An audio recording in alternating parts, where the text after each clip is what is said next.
Meus irmãos, a paz do Senhor, sejam bem-vindos para mais uma aula aqui no canal Maná de hoje. Eu sou o pastor Luiz Antônio.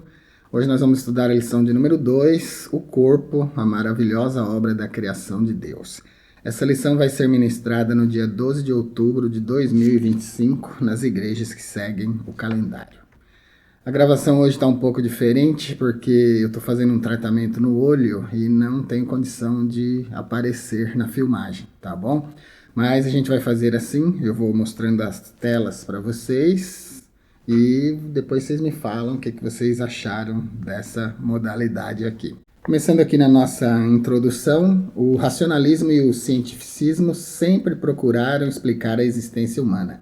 Eles acham, essas correntes de pensamento acham que tem respostas suficientes para a busca que o homem tem feito da sua realidade, da sua existência.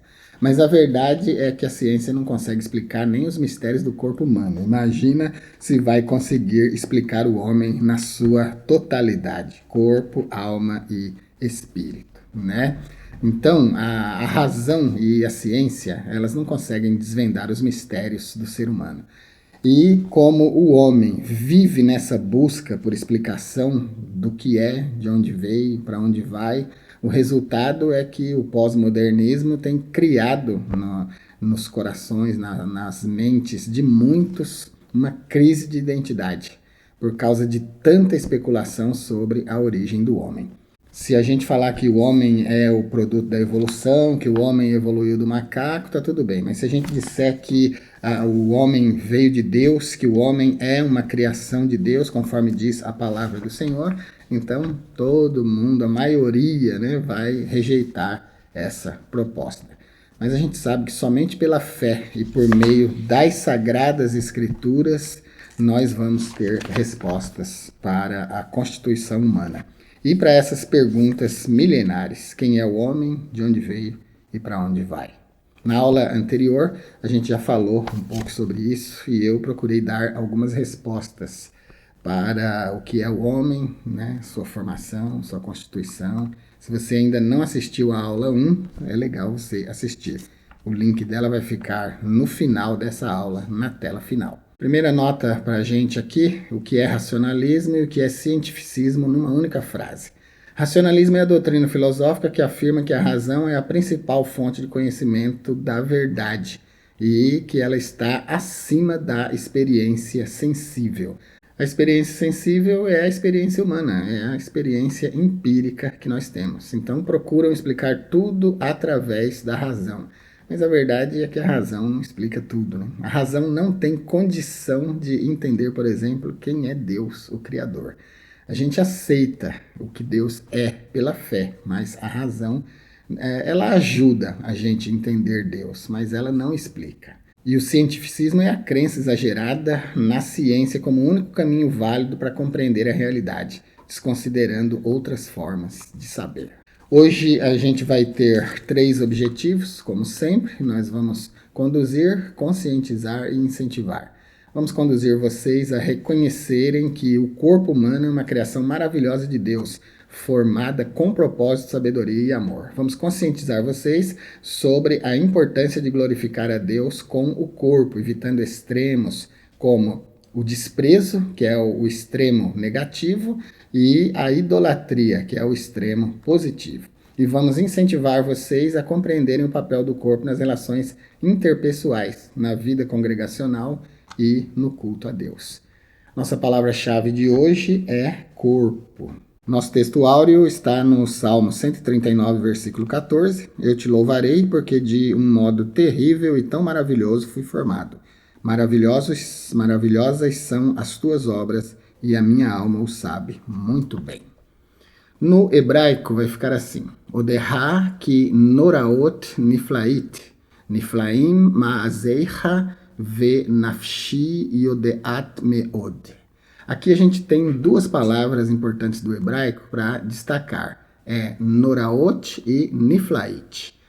Noraot significa terrível, significa temível, significa uma coisa impressionante, assombrosa. E é dessa forma que o nosso corpo foi formado. Eu te louvarei porque de um modo terrível. É essa palavra noraot do hebraico.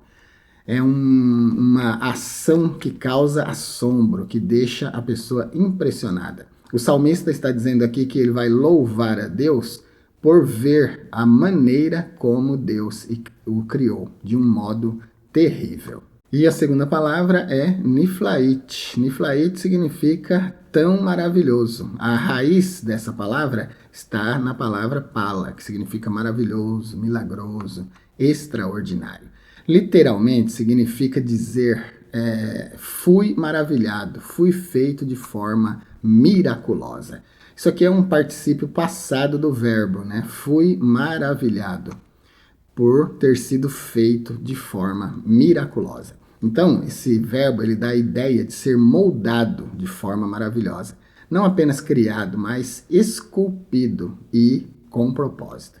Então veja, meus irmãos, que interessante essa palavra. Como que no idioma original aqui, hebraico, o Salmo foi escrito em hebraico, né? Salmo 139 e 14. O verbo formar aqui, ele dá a ideia de ser moldado de forma especial, maravilhosa. Não apenas criado, mas esculpido com propósito. Exatamente como descreve o Gênesis. O Senhor formou o homem do pó da terra. Quando eu vejo essa cena, eu tenho a impressão assim de Deus trabalhando com as mãos mesmo, como o oleiro faz. E o texto grego da Septuaginta, a versão dos 70, na Septuaginta dá diferença de um versículo, tá bom? Então lá é o Salmo 138, 14, não o 139. E está dito, eu te louvarei, porque de um modo terrível e tão maravilhoso fui formado. Maravilhosas são as tuas obras e a minha alma o sabe muito bem. Aqui a gente tem o termo grego phóberos e o termo grego taumastos e taumastá. Taumastos e taumastá significa praticamente a mesma coisa. Taumastos significa admirar, maravilhar-se. Vem da raiz plástico, que significa moldar, formar, como um oleiro molda o barro. Foi o que eu acabei de falar para vocês, né? Reforça a ideia de criação intencional e artística. Então, taumastos significa isso, uma ação que causa admiração, que nos deixa maravilhados. E o verbo phóberos, nós já estudamos essa palavra em uma das aulas anteriores aí, só que eu não me lembro qual, né? Mas vem da raiz phobos, que significa temor, reverência, assombro. Deus nos criou de uma forma tão especial, né? Tão phóberos, tão taumastos, que causa temor, reverência, assombro, causa admiração. Vou deixar uma nota filosófica aqui para vocês. Platão usou muito o termo taumastos em diversos dos seus escritos, para expressar aquilo que é maravilhoso, admirável ou extraordinário. É o advérbio taumastos, que significa digno de admiração, é uma coisa surpreendente. Vou deixar aqui essas notas para vocês na nossa aula no blog. Hoje, como a aula está um pouco diferente, né, você já pode copiar aqui na tela mesmo. Mas se você quiser imprimir toda a nossa aula, de repente grifar, copiar, assim, ó, e montar o seu estudo, vá lá no nosso blog e veja a nossa aula no blog. Lá você pode copiar, colar, imprimir. Então, Platão entendia que o espanto ele é o princípio do conhecimento, ele é a partida para o conhecimento. Espanto no grego é tauma. Tauma é a raiz da palavra taumastos, que aparece aqui no texto áureo, de modo terrível e tão maravilhoso. Maravilhoso aqui é taumastos, como a gente pode ver aqui na Septuaginta, na escrita, na versão aqui da Septuaginta. Uma reflexão teológica, então, aqui para a gente, assim como uma conclusão por fazer a avaliação dessas palavras no hebraico e no grego. Essas palavras revelam que o corpo humano não é apenas um produto biológico, mas é uma obra de arte divina, moldada para causar temor e maravilha. E olha que interessante isso aqui que está grifado em vermelho. O hebraico enfatiza o milagre e o mistério, enquanto o grego destaca o artesanato e a reverência. O grego vai destacar a forma como foi feito e o hebraico vai destacar o milagre e o mistério. Ambos os idiomas vão convergir para afirmar que o homem foi formado com propósito, beleza e glória para a glorificação do nome de Deus. A leitura em classe eu já anunciei, né? A leitura bíblica em classe está no Salmo 139, versículos de 1 a 4 e o 13 até o 18. Tópico de número 1, a maravilhosa obra de Deus, do pó da terra. Em sua sabedoria e infinito poder, Deus fez o corpo do homem, Adão, do pó da terra, que é Adamá. Na aula passada eu expliquei que Adão é o hebraico para Adão e Adão é tomado de Adamá, que é a terra. Então veja que nós temos uma prova aí etimológica de que o homem é tomado da terra. E nós temos essa referência em Gênesis 2 e 7. O corpo humano é uma estrutura magnífica composta, segundo estimativas, de cerca de 37 trilhões de células, tecidos, órgãos e sistemas, cujo funcionamento desafia a ciência moderna. Deus, como criador, valendo-se de uma matéria-prima tão comum que é a Terra, fez uma obra tão extraordinária e complexa e tão completa que é o corpo humano. Vou deixar essa nota aqui para vocês sobre o corpo humano na nossa aula. Também, se você quiser copiar, colar, imprimir, levar para a sua aula, vai ser bom. A estrutura e composição do corpo humano. Tem 206 ossos, 650 músculos esqueléticos, tem 4.000 tendões e 900 ligamentos, tem 80 órgãos, tem 360 articulações, tem 37,2 trilhões de células, tem 86 bilhões de neurônios e tem vasos sanguíneos. A rede vascular humana ela mede cerca de 96.500 quilômetros, o suficiente para dar 2,5 voltas ao redor da Terra. Olha que coisa espantosa. Isso aqui se deve pelo fato de a gente ter muitos microvasos, né, de circulação sanguínea no corpo. É uma coisa extraordinária. E nervos, nós temos 43 pares de nervos. Olha que coisa interessante sobre o cérebro. Representa cerca de 2% do peso do nosso corpo, mas consome 20% da energia total do nosso corpo, porque é ele que mantém o corpo funcionando. Ele permanece ativo mesmo durante o sono, regulando funções essenciais como respiração, batimento cardíaco, processamento de sonhos e etc. E o coração, meu Deus, bate em média 100 mil vezes por dia, bombeando cerca de 7.500 litros de sangue diariamente e funciona de forma autônoma e contínua, sem pausas, mesmo quando a gente não está consciente. Item de número 2, Deus, o autor da vida. Sobre a vida, eu vou deixar para vocês um vídeo que eu gravei explicando João 5 e 26, de que tipo de vida João 5, 26 está falando. Lá a gente vai explorar 7 termos do latim, do grego e do hebraico para vida. Vai ficar nesse link aqui para você. Se você for lá no nosso blog, é só clicar no link aqui que já vai abrir para você. Ou se não, aqui na descrição do vídeo vou deixar também. De uma das costelas de Adão, Deus formou a mãe de todos os viventes, que é Eva, em um corpo igualmente maravilhoso, porém muito distinto, completamente distinto em anatomia, fisiologia e genética.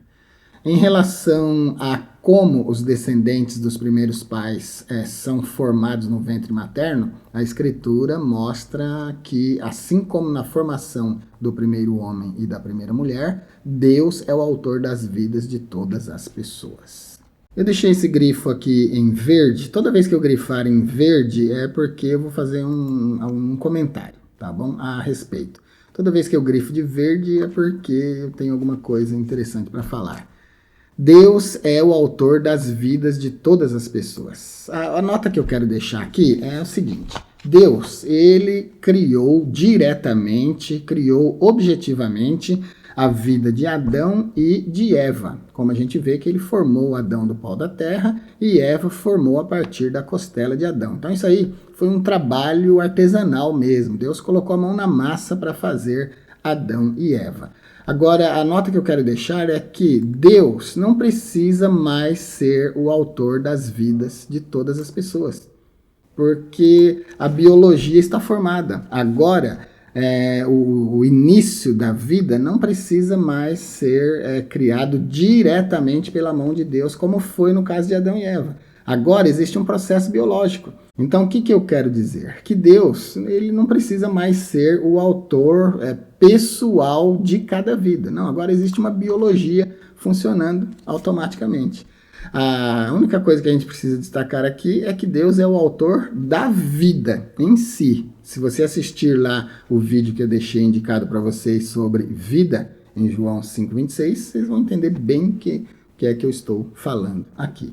Então, Deus criou a primeira vida, Adão e Eva, e a partir dali, então, é um processo biológico. Ele não precisa trabalhar mais de forma manual, vamos dizer assim, né? Ele não precisa mais confeccionar cada vida. Vai ficar essa nota aqui para vocês disso que eu acabei de comentar. E o item de número 3, a individualizada formação integral. Deus forma o espírito, a alma e o corpo de cada ser humano. Isso é a individualização, a formação individual. Corpo, alma e espírito humano.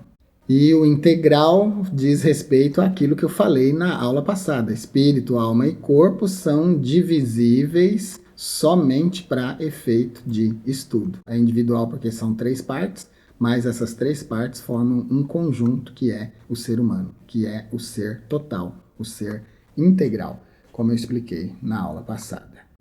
As escrituras falam claramente da existência de vida humana completa, como corpo, alma e espírito ainda no ventre, conforme essas referências. Se já existe vida completa de corpo, alma e espírito ainda no ventre, então o aborto é uma perversidade. A vida deve ser valorizada desde o momento em que surge no ventre da mãe. A maternidade é uma coisa que tem que ser valorizada, tem que ser conduzida com temor, com amor, com devoção. Vou deixar para vocês essas notas aqui sobre a perversidade do aborto. Falando sobre a fecundação e o início da vida, quando que se dá, a formação dos tecidos e sistemas, a organogênese, quando que os órgãos começam a surgir, o crescimento e especialização de cada parte do corpo e do embrião ao feto. Então, você estudando isso aqui, decorando isso aqui, você vai ver como que o aborto é uma coisa perversa. Tópico de número 2, o corpo e a glória de Deus, o divino tecelão. Em linguagem poética, Davi descreve a ação de Deus na formação do corpo humano no ventre materno, apresentando Deus como o tecelão da vida. É o que a gente tem no Salmo 139 e 15. A Bíblia, na tradução brasileira, a TB, usa a expressão primorosamente tecido, adjetivando a ação de Deus descrita nos versículos 13 até o 15, que eu deixei uma nota para vocês anteriormente. O 15 diz assim: não te era oculta a minha forma quando fui feito às ocultas e primorosamente tecido nas profundezas da terra. Eu expliquei o que é essas profundezas da terra e lá eu expliquei primorosamente tecido na versão ARC. Então, o que a versão TB aqui, a tradução brasileira, está mostrando para nós é que Deus fez com muito carinho, né? Com muito cuidado, primorosamente tecido. E embora a Bíblia não precise de validação científica, é importante a gente observar que a ciência confirma que os órgãos e sistemas do corpo humano se formam a partir dos tecidos originados pelas células do embrião. Então, primorosamente tecido. Deixar uma nota para vocês aqui entre a diferença entre embrião e corpo humano. Item de número 2, entendimento e louvor. A compreensão da maravilhosa obra divina na formação do corpo humano nos liberta de toda especulação e dúvida. Aquela especulação do cientificismo e do racionalismo que a gente comentou no início da aula. E produz um sentimento de gratidão e de louvor. Foi o que aconteceu com Davi. Davi declarou: eu te louvarei porque de um modo terrível e tão maravilhoso fui formado. Ele entendeu que ele não é produto da evolução, mas que ele foi formado por Deus. Foi feito pelas mãos de Deus. No mesmo versículo, o salmista usa a expressão a minha alma sabe muito bem. Ou seja, ele tinha certeza de onde ele veio. Ele tinha certeza de que ele não era produto de evolução, mas produto da criação proposital de Deus. Ele foi produto da criação do desejo de Deus em formar o homem a partir do pó da terra. Isso mostra que a verdadeira fé produz entendimento e percepção espiritual do jeito certo, corretos, gerando quietude interior. A dúvida, toda especulação e dúvida desaparece. Especulação são afirmações sem fundamento. Isso é especulação. Então, quando a ciência fica criando formas de explicar de onde o homem veio, o que ele muitas dessas tentativas são nada mais, nada menos do que especulação. Agora, a Bíblia é um livro milenar que mostra exatamente como o homem foi criado. E a partir dos relatos bíblicos, a gente tem provas de que o homem realmente foi feito a partir do pó da terra. Item de número 3, o perigo dos extremos. Desde os tempos antigos, a humanidade tem oscilado entre dois extremos sobre o valor e a importância do corpo. De um lado, a gente tem correntes de pensamentos como o maniqueísmo e o platonismo e o gnosticismo, que espalham ideias que viam a matéria de forma negativa, considerando o corpo como algo essencialmente mau. E do outro lado, havia o culto ao belo, como na Grécia Antiga. Vou deixar essa nota aqui para vocês, como e por que cada pensamento desses descreve o corpo como algo essencialmente mau. No maniqueísmo, o corpo é considerado uma prisão da alma, criado pela força do mal em oposição ao espírito que pertence à luz. Por isso, é considerado no maniqueísmo como essencialmente mau, porque aprisiona o espírito, porque o corpo existe em oposição ao espírito. No platonismo, o corpo é visto como um obstáculo à verdadeira sabedoria, porque distrai a alma dos mundos superiores e das ideias eternas. E no gnosticismo, o corpo é uma criação imperfeita de um Deus inferior, o demiurgo, que aprisiona a centelha divina da alma em um mundo corrompido. Vou deixar também para vocês mais de um vídeo sobre o demiurgo. Um vídeo explicando quem é ele, comparando ele com o Deus Criador, e eu acho que você vai achar interessante. Então, essas visões influenciam profundamente a história da filosofia, da teologia e até da arte. E o desequilíbrio permanece. A gente ainda tem muitas atitudes extravagantes que deformam e desonram o corpo. Bom, não preciso falar sobre isso, né? Porque sobre deformar e desonrar o corpo, na internet, se você procurar, você vai achar muita gente maluca, deformando o próprio corpo de formas que eu não quero nem falar aqui, né? E por outro lado, há o narcisismo, que é marcado pela supervalorização do corpo em detrimento da alma e do espírito. O corpo hoje em dia, para muita gente, é o centro da existência, né? Claro que o corpo é muito importante para a existência, mas ele, segundo a Bíblia, não deve ser idolatrado. Ele é a casa do nosso homem interior, mas não se deve praticar uma eulatria, né? O excesso de valorização do corpo. E o item de número 4, princípios ou regras. Quando nós falamos em corpo, nós temos a tendência de logo pensar em regras, mas o viver cristão moderado consiste, acima de tudo, na observância dos princípios bíblicos. Um deles é fazer tudo para a glória de Deus, conforme 1 aos Coríntios 10, 31.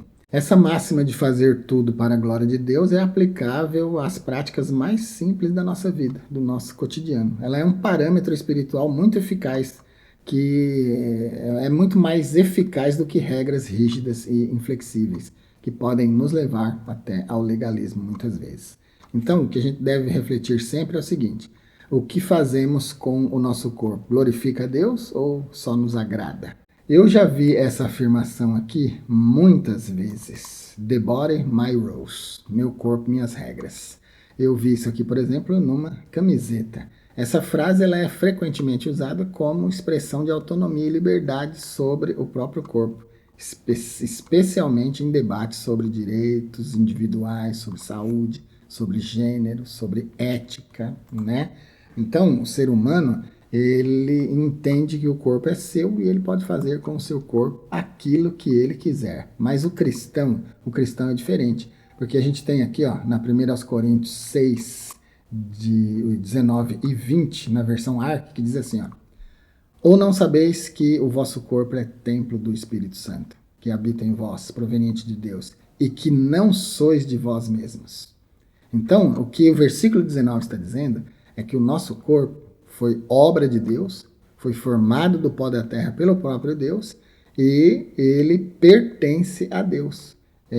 O nosso corpo deve glorificar a Deus, porque fostes comprados por bom preço. Glorificai, pois, a Deus no vosso corpo e no vosso espírito, os quais pertencem a Deus. Então o corpo deve ser um instrumento de louvor a Deus. É o que Paulo está afirmando aqui. O corpo pertence a Deus, deve ser usado para glorificá-lo. Outro versículo importante que a gente tem é Romanos 12:1. Rogo-vos, pois, irmãos, pela compaixão de Deus, que apresenteis os vossos corpos em sacrifício vivo, santo e agradável a Deus, que é o vosso culto racional. O corpo deve ser oferecido como parte do culto, não como objeto de prazer egoísta. O culto racional aqui em Romanos 12:1 significa um culto consciente, voluntário e espiritual de adoração, que envolve o entendimento e uma entrega pessoal. Então, todo o nosso ser, corpo, alma e espírito, deve estar envolvido na adoração. Culto racional no grego, logikin latrian, que significa racional, lógico, com entendimento, né? Logikin. É um culto lógico, racional, com o pensamento mesmo, com a mente, com o entendimento. E latrian é culto, é serviço religioso, é adoração. E o tópico de número 3, o corpo e a coletividade, a prática relacional. Isso aqui é muito importante, a prática relacional envolvendo o nosso corpo. Deus nos fez seres relacionais, gregários, sociáveis. Gregário é que se reúne em reunião, em grêmio, né? Um povo social. E as nossas relações, elas se dão através do nosso corpo. Isso aí está explícito na ordem da procriação e do enchimento da terra, por exemplo, que nós temos em Gênesis 1:28. Não existe, não teríamos hoje 8 bilhões de pessoas na Terra se o ser humano não fosse relacional, se ele não fosse gregário, sociável, né? Um homem jamais procuraria uma mulher, jamais se casaria com uma mulher sem esse envolvimento relacional de homem com mulher. Não existe procriação, então não existiria a evolução da raça humana. E embora o mundo digital tenha oferecido muita comodidade e facilidade para o nosso contato, o contato físico ainda continua sendo essencial para a vida humana, né?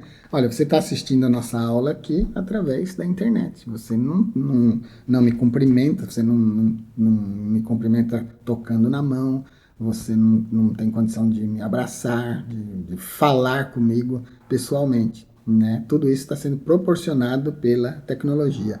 Mas isso não substitui o contato pessoal. O contato pessoal é extraordinário. E aqui no nosso canal, por exemplo, a gente tem no clube de membros o nível consultoria, onde você pode falar direto comigo. Você vai ter uma outra ideia de mim, né? Porque você, assistindo a aula, você está vendo um pensamento sendo progredido, a minha fala de forma técnica, explicando cada parte da nossa aula e tal, mas na consultoria você pode conversar. A gente pode conversar aqui qualquer tipo de assunto, né? E como já aconteceu com muitas pessoas aqui, a gente acaba se tornando amigo. Então, esse contato é quase físico, né? No nível consultoria, porque a gente pode conversar. Então, eu escuto a sua voz, você escuta a minha voz, você fala comigo, pergunta diretamente. Então, tem uma essência de vida mais aproximada. E de certa forma, como está dito aqui, uma troca de afetos por meio de expressões corporais, porque a gente vai poder conversar. Mas na igreja, essa troca de afetos e expressões corporais, ela acontece de verdade, não com a frieza da tecnologia. Na igreja, a gente cumprimenta os irmãos, a gente abraça os irmãos, né? A gente pergunta como tá, como que passou a semana, o mês, né? Então, essa prática relacional, ela é muito importante. Então, o corpo e a coletividade têm relação intrínseca. Tiago qualifica a verdadeira religião e a fé viva por práticas relacionais reais, de verdade, que exigem envolvimento do corpo. Olha só o que diz Tiago 1:27. A religião pura e imaculada para com Deus é esta: visitar os órfãos e as viúvas nas suas aflições. Eu grifei aqui visitar, porque visitar é um movimento. Você tem que sair da sua casa, você tem que ir na casa da pessoa. Você vai cumprimentar essa pessoa, vai abraçá-la, vai comer, beber junto com ela, né? Isso é estar em comunhão. E aqui vem a pergunta: como é que está a sua comunhão? Você tem feito isso com os irmãos? Aí vem o item 2. A prática congregacional. O corpo é um elemento fundamental no culto divino. As Escrituras nos advertem da necessidade da reunião coletiva na vida congregacional. Muitos têm sido seduzidos e enganados pelos falsos discursos daqueles que criticam a igreja como instituição, sugerindo a vivência de uma fé individual e meramente virtual. Uma coisa é importante nesse grifo aqui, meus irmãos. Nada vai substituir o culto no templo. Nada vai substituir a reunião entre os irmãos. Reunião de verdade mesmo, onde a gente pode se cumprimentar, se abraçar. Esse pessoal do movimento dos desigrejados, esse movimento, ele não é apoiado pela Bíblia. Ele é prejudicial para a vida cristã de verdade.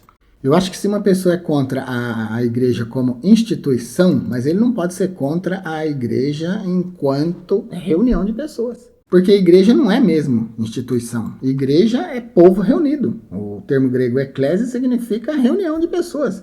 Pessoas que foram chamadas para fora de sua casa para uma reunião na praça, né? Na praça pública. Era assim que se fazia na Grécia Antiga. Era uma convocação das pessoas para a ágora, para a praça, para discutir coisas do interesse da cidade. Então, Jesus, quando vai falar da igreja, ele diz: edificarei a minha igreja.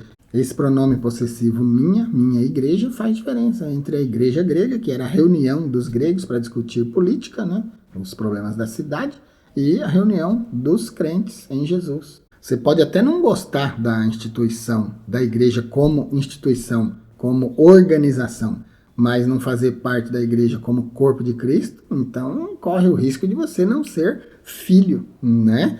Porque a igreja, como eu já expliquei em aulas anteriores, aí várias vezes, vou repetir agora só como um flash aqui, a igreja é o corpo de Cristo. A igreja é o corpo espiritual de Cristo. Então a gente precisa fazer parte desse corpo, mesmo que não faça parte de uma instituição. E o item de número 3, tecnologia e culto. O corpo precisa não apenas estar presente no templo, mas envolver-se diretamente no culto. Tanto o Antigo quanto o Novo Testamento enfatizam o aspecto corporal e intenso da adoração. Deus quer a expressão de todo o nosso corpo em louvor ao seu nome, conforme essas referências que nós temos aqui.